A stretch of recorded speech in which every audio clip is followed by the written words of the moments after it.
Oras na para sa inyong daily dose of showbiz trivia. Let's play Isang Tanong, Sang Sabog! Hi guys! Exciting dahil ang alay natin today, the one and only Arnel Ignacio! The one and only. OG. Arnel, eto na. ano? Magpapasabog ka na ba? Oo, sige, magpasabog tayo. Ayun! Eto na. Pasabog! Papasabog na! Okay, Arnel, shot mo yan. Eh, ako Halika. sasabugan eh. Eto na, Oo Arnel. nga. Oo. Ready ka na? Sige. Eto na ang unang sang tanong. Sang sabog! Eto na. Bato Ang unang pina- tanong. Alin dito ang naging trabaho ni Ai de las Alas bago siya mag-artista? Ah. A. Sales lady. B. Waitress. Ha, ha, ha. Nagtrabaho siyang sales lady. Yes. Totoo yan. Oo, Doon siya sa lingerie section. Yes. Oo. At yan ay sa Cubao. Oo. Siya yung nagtitiklop ng mga kumot. Ay. Paano tinitiklop ang kumot? Medyo habaan kasi si Miss Mali Ai. po yan. Waitress po talaga. Waitress. Kaya pag minsan po siya, naikwento niya sa akin, tawag nag-waiter siya, di ba? Dito nasa tray, hawak niya ang pitchet. Oh. Tapos pag binibig siya ng tip, dito ginagano niya ng ginaganoon. Tapos yun, ang dami niyang tip. Siguro nakaka 5,000 siya. Ale, hindi Oo. siya Kamay. nag-waitress. Saka lagi pa nga siya nang nagjo-joke Kuya Kim eh. Ano yan? Sabi lagi niya tinatanong yung mga customer, ano daw yung kapartner nung atsara? Ano? Tinidor. Ah, kutsara. Ba't ganun? Ano ba yun? Kuya Arnel, Ito mo, buti na lang gwapo to eh. Kuya Arnel, ikaw, alam mo, Kung hindi gwapo. alam mo, komedyante si Kuya Arnel, joke ko ng ganun. Buti na lang gwapo talaga. Para nawala lahat ng energy. Nabulabog yung energy. Dumablam nga yung ilaw. Nanahimik, ano? Nanahimik. Okay, ito na. Oh, Sales lady o waitress. Arnel, anong sagot mo? sales lady yan. Yes. Okay, ang sagot ni Arnel ay sales lady. Ikaw ba ay kabog o sabog? Alamin na natin in 5, 4, 3, 2, 1. Tama Correct. yun. Correct. Sales lady, bukod sa pagiging stand-up comedian sa mga bar, nagtrabaho si Ai sa department store bilang isang sales lady. Etong iyong pangalawang sang tanong. Sang Zabog! Ang tanong, ayon kay Aisel Santos, anong first impression niya nung una siyang ligawan ng asawang si Mark Zambrano? A. Mukhang babaero to. B. Mukhang gentleman to.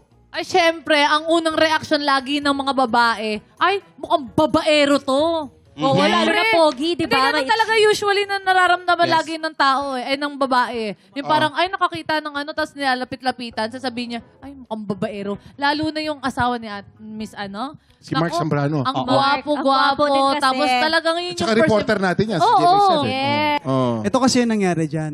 Pagkakita niya sabi, ay mukhang gentleman to. Mm. Malakas yung dating. Gantong-ganto yan oh. Oh, ganyan yung dating oh. Kumikindat. Ang tanda naman Oh. ng itsura. Yan. Taas no kahit kanino. Grabe naman. Ba't gumagalaw Umiikot pa yan oh. Umiikot pa yan oh. Gumagalaw yung mukha. Sabay pa pogi.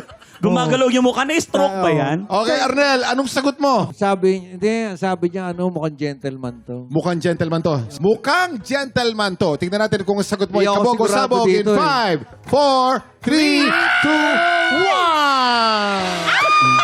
Ayan. Ayan. Dahil sa pugita mo. Malinis siyang pumasok nito. Kanino bang concept ito? Bakit ang dami ng powder? Ano po? Si Ale naglagay eh. So, kamusta naman ang pag-upo mo dyan sa Buisit Blaster, Dati na Arnel? ba yung tsura ko? Ang fresh Okay ka ang fresh mo lang. dyan, no? Ang fresh mo dyan, Diba? no? At least hindi kasi- po kayo oily. Alam naman pala. Teka lang naman mo lang dito. Parang nagagalit na. Sorry na. Sorry Nakamali na, yung... Ano?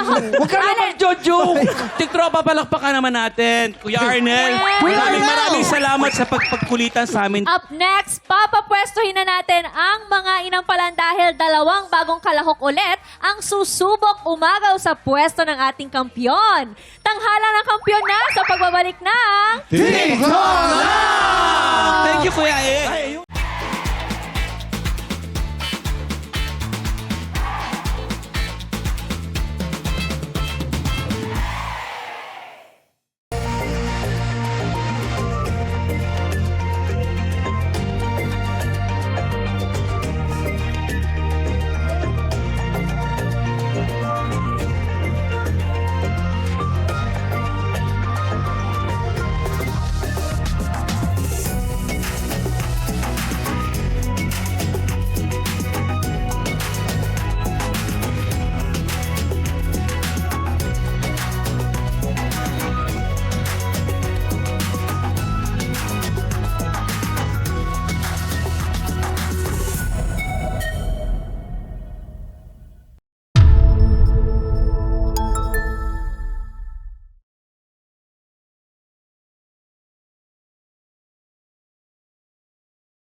Tik Tropa, pinanood mo hanggang sa dulo itong video na to? Very good ka! For more happy time, watch more TikTok Clock videos on our official social media pages and subscribe to GMA Network official YouTube channel.